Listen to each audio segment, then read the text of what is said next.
WN here this weekend, and of course, all eyes on Ravens and Chargers at 1 o'clock. But I got a guy here that might be a little bit more interested in Alabama and Clemson, and I certainly know he, amongst many others, licking their wounds after portions of the bowl season as well as the end of the regular season. He does handicapping for a living. We've gotten to know each other over the Super Bowl years, and he visits from time to time here to give us some unique perspective and analysis on short-term investment possibilities. Brandon Lang is a longtime handicapper. You've seen the movie Two for the Money and McConaughey and the Pacino and all that stuff. You can find him out at BrandonLang.com. Hands are full on all of these point spreads, right? But I don't want to get to the NFL games until I allow you to properly bury the college football season with one game left, right? Yeah, we had a would have been a great bowl season, just fantastic bowl season. We Texas A&M was a really, really big play for me. That was a blowout of NC State.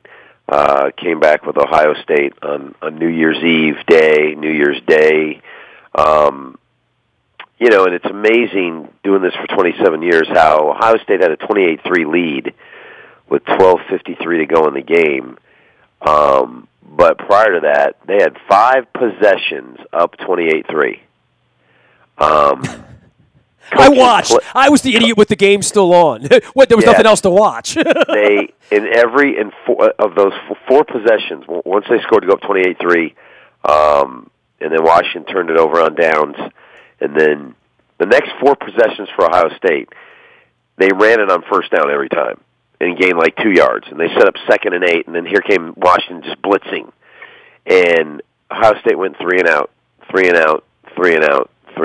This is a team that had went up and down the field on Washington. They started to play the clock and not the opponent. And when you do that, and you play a favorite, and I predominantly become an underdog handicapper, but I really saw the value in Ohio State, and I looked really good at 28-3.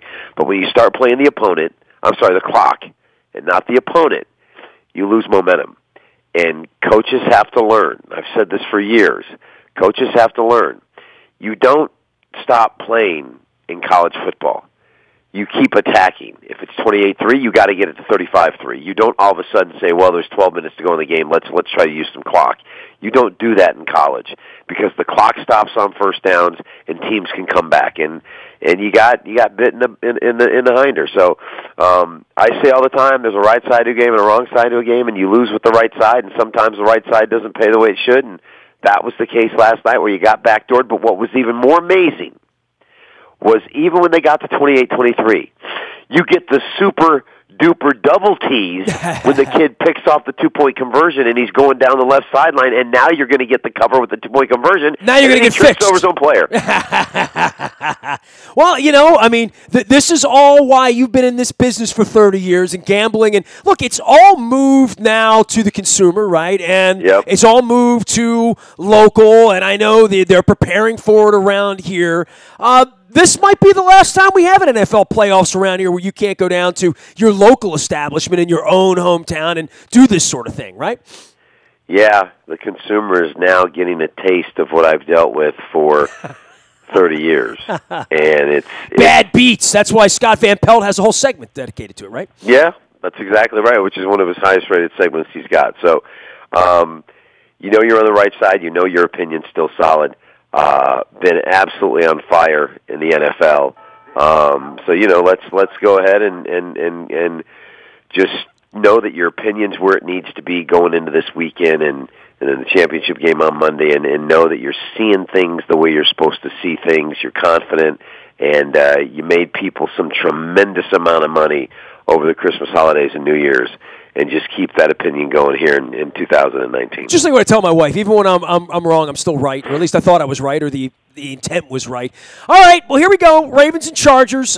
They played 2 weeks ago. Just from a pure football standpoint, X's and O's, fascinating. I would think from a wagering standpoint, 3,000 miles apart, 2 weeks apart, stakes are different. Ravens dominated the game, but still didn't run away with the game and allowed the Chargers to kind of hang in and needed a big play at the end, 6-3 at halftime, despite the domination. I don't know that the Ravens can dominate them again the way that they did. I just know that these coaches are going to coach this thing differently, and everything they're drawing up this week is based on what happened 2 weeks ago. This is an interesting chess match of a football game. Yeah, for me, the obvious play is under the posted total. I think with the Ravens in a playoff game, knowing how big each possession is, they're going to stick to their formula, which is running the football and using the clock and dictating tempo.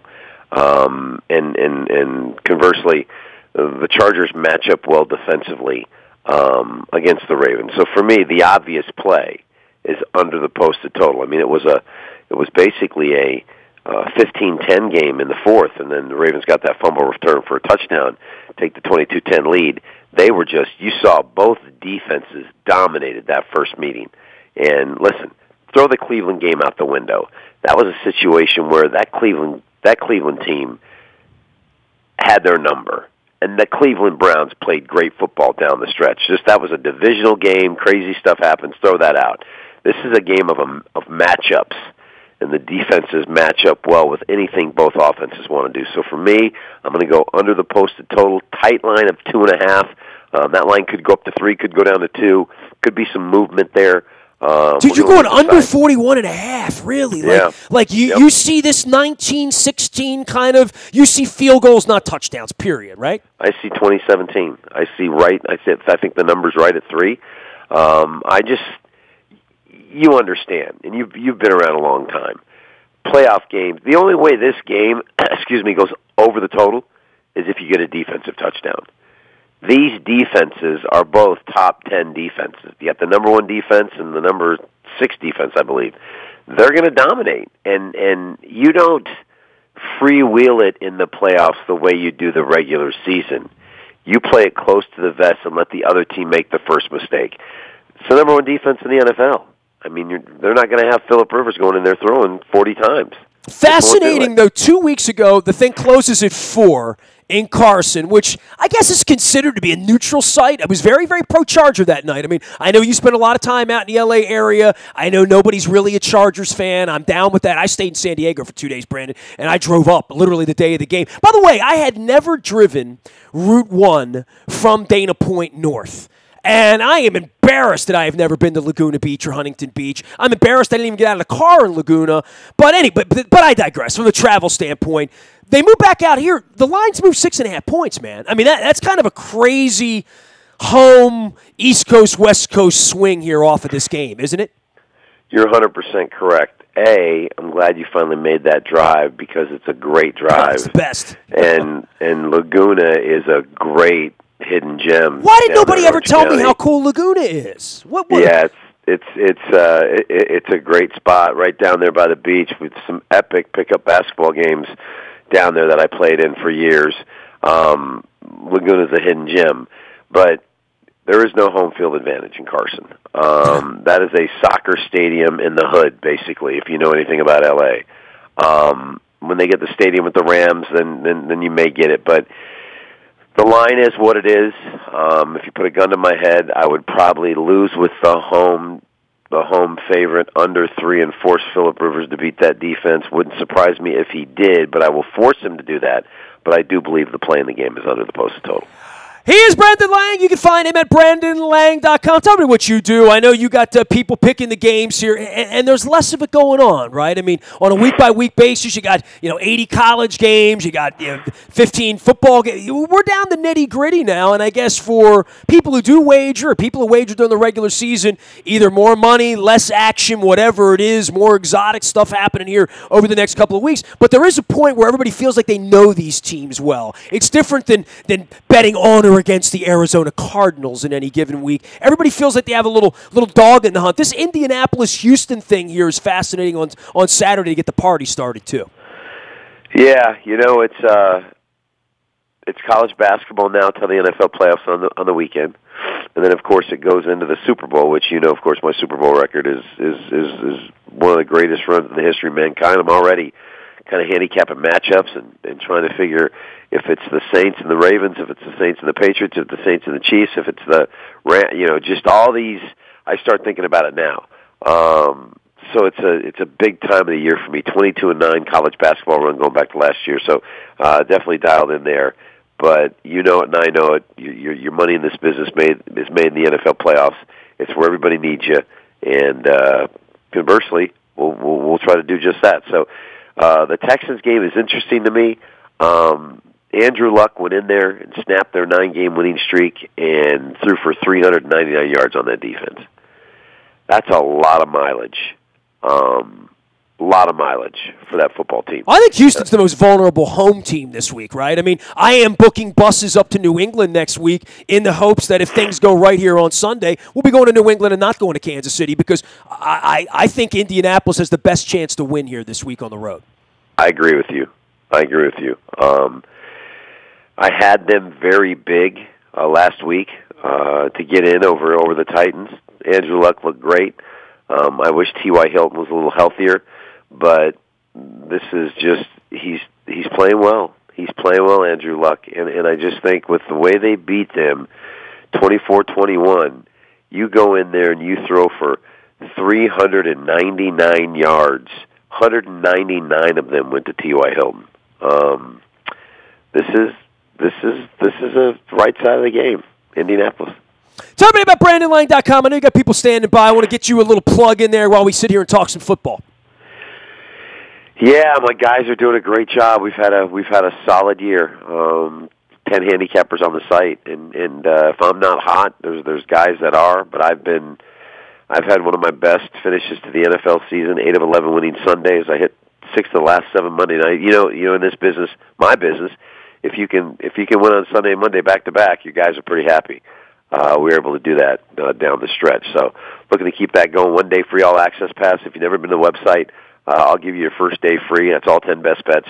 Obviously, wait till Saturday or Sunday so you can get all the playoff action for free.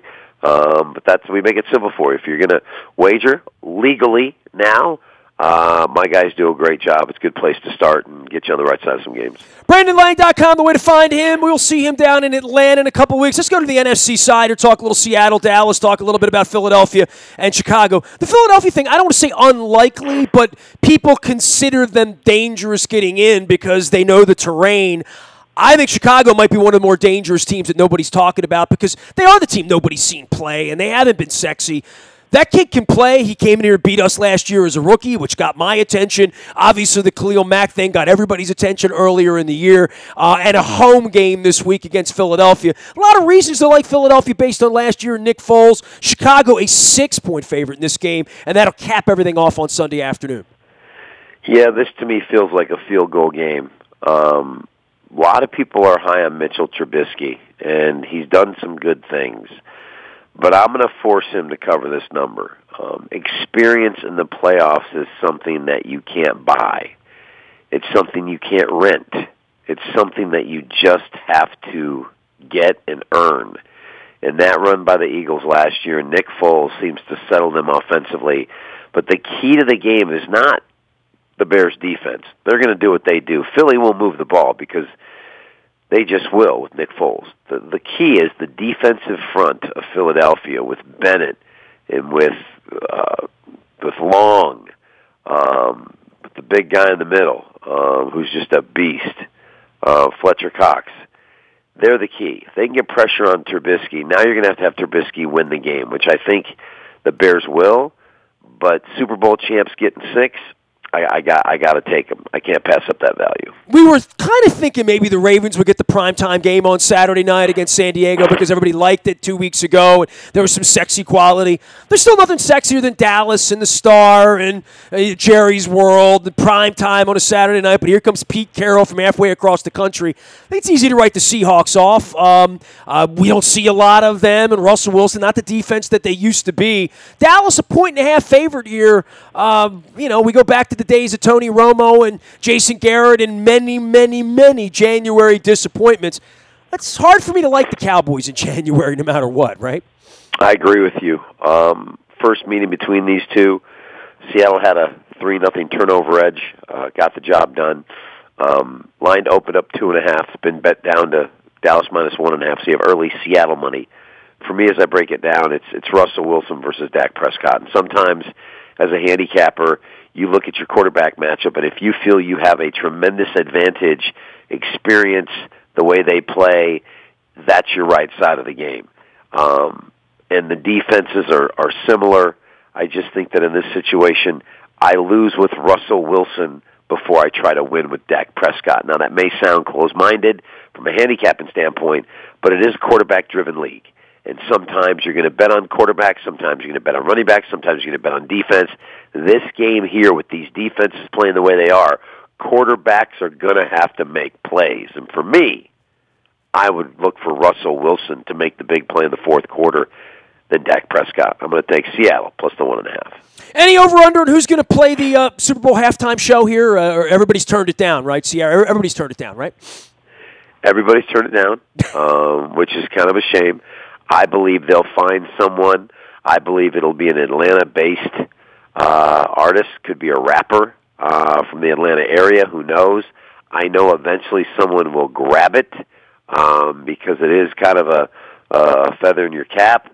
But I am quite surprised that they haven't landed somebody yet. I think Ted Nugent might be available. He might be the only one that would accept it at this point. Hey, dude, always a pleasure to check in with you. I will see you in Atlanta. Hopefully we'll have some peaches and some delicious Waffle House to go through there and some Southern food. And hopefully maybe the Purple guys will be there. I don't know. Feels like the longest of long shots. Where are you, AFC and NFC, right now? I look at the Bears as being, watch out for them. And, in the AFC, I'm obviously going to say the Ravens because I'm wearing a Ravens hat. I do think the tournament's very, very open on the AFC side. And I think Vegas agrees with that, right? Yeah, I think for me it's Mitchell Trubisky can't go down to New Orleans and beat Drew Brees. I just don't see it. That's a Bears team that went on the road and lost to the Dolphins. They went on the road and lost to the Giants. To win in New Orleans, Sean Payton and Drew Brees have never lost a home playoff game together 5-0. I just don't think Mitchell Trubisky's far enough along in his progression to be able to go down there and win a game this year. Next year, maybe, but this year, just not going to happen. I believe the Saints, by getting home field advantage, is your NFC representative. I will say this. I believe the Baltimore Ravens, if they get by the Chargers, will then go up to New England and beat the Patriots, and I believe we're going to get a rematch of Baltimore and Chiefs in Kansas City. They're capable of beating them again. Can they? I'm glad we can visit that in 3 weeks. But gun to my head, I believe we're going to get Drew Brees versus Patrick Mahomes, courtesy of Kansas City having home field advantage, and that's going to be an unbelievable Super Bowl with a posted total of probably 65, which would be the highest in NFL history for a Super Bowl. All this defense this week, and you won fireworks in Atlanta. Always a pleasure to check in with you, Brandon. Take care. Oh, by the way, I didn't hit you on the national championship. We started with college football. We didn't talk Alabama Clemson. I got to do that before we leave, right? Well, I was leaning towards Alabama. And then I watched the Georgia game last night, and I watched Georgia struggle against a Texas defense, knowing that Georgia offense lit up Bama for 28 and had Alabama beat. Dude, by the way, Georgia looked so uninspired. I mean, I was in Atlanta that day that they played the championship game down there. I actually stayed in the Georgia hotel headquarters. I was at the Marriott Marquis in Atlanta. It was all Georgia. It was everywhere you could look, it's Georgia. And it was a very, very lonely night at the hotel that night when I got back. And that looked like a different football team. That's one thing I was going to talk to you about. I was thinking about talking to you about this when I was watching the game. Like, I'm having Brandon on the show this week. I don't know how the hell you bet on these bowl games because it always feels like one team gets off the bus just disinterested. I don't know what it is about 19-year-old kids playing in the Broken Pelvis Bowl, and you talked about Texas A&M and you loving them and the advantage over North Carolina State. It really is a gauge of who wants to play and who doesn't. Georgia just didn't look interested. Yeah, and as good as Jake Fromm, their quarterback, has been, I kind of would like to have him have said in the press conference afterwards, I just didn't play well. He had guys open. He missed 4 or 5 big passes for Georgia to get back in that game. And had they got that game to 28-21 with a little more time on the clock, it would have been interesting. But he didn't play well. And that's on him. But you are absolutely correct. That was a situation where, listen, I had 3 best bets for that day, and it was Kentucky, Texas, and Ohio State. And I just ended up making Ohio State the best bet. So the worst thing for me as a handicapper, knowing you had Texas as the best bet, you use Ohio State, and then you have to sit there and watch that 12-point dog do exactly what you knew it would do, and you made the wrong pick for your clients on the website. Even though Ohio State was the right side of the game, I passed up on a 6-point dog in Kentucky that went outright, a 12-point dog in Texas that went outright, and I let Urban Meyer put it up my you-know-what by going with Ohio State, which, as we said, still right side of the game. But give Tom Herman credit. He had his kids ready to play, and he's got that program heading in the right direction. And if you didn't see the piece on ESPN on Sam Ellinger and losing his father, go to ESPN.com and watch that. Lost his dad when he was 13, and his dad groomed him as a kid that he was going to Texas. And it's one of the most heartfelt pieces you'll see of him losing his dad at 13 years old and going on to become the Texas quarterback. Good for Texas, good for Tom Herman, but you're right. Georgia didn't come to play, and that's on the head coach, Kirby Smart. By the way, I speak for everyone inside and outside Ohio. F. Urban Meyer. I'm done with him. If I never see him again, that's a moment too soon. Pleasure, Brandon. We'll see you in Atlanta in a couple weeks, man. Always great to catch up, man. Got it. Thank you, brother. BrandonLang.com, the way to find him, a handicapper extraordinaire. Always love talking some football and the wagering prospects and possibilities with him. You can find him at BrandonLang.com. You can find me out on the Toyota.com audio vault 24 hours a day from anywhere in the world on your mobile device by downloading the TuneIn Radio app. We come in crystal clear. Luke is out in Owings Mills. We will be at the game on Sunday. We are putting together preparations for a potential trip to New England next week. I will not be doing a bus trip to Kansas City. But you know, I'm always prepared. I always got you covered. If you want to go with us up to Gillette next weekend after the Ravens do the dirty deed here, we'll be watching Andrew Luck on Saturday as well. Lots of football around here. I am a very available individual. Facebook, Twitter, LinkedIn, Snapchat, Instagram, streaming live on our Facebook as well as our YouTube WNSTV channel. We are WNST.net, AM 1570, and WNST, Towson, Baltimore. And we never stop talking Baltimore sports.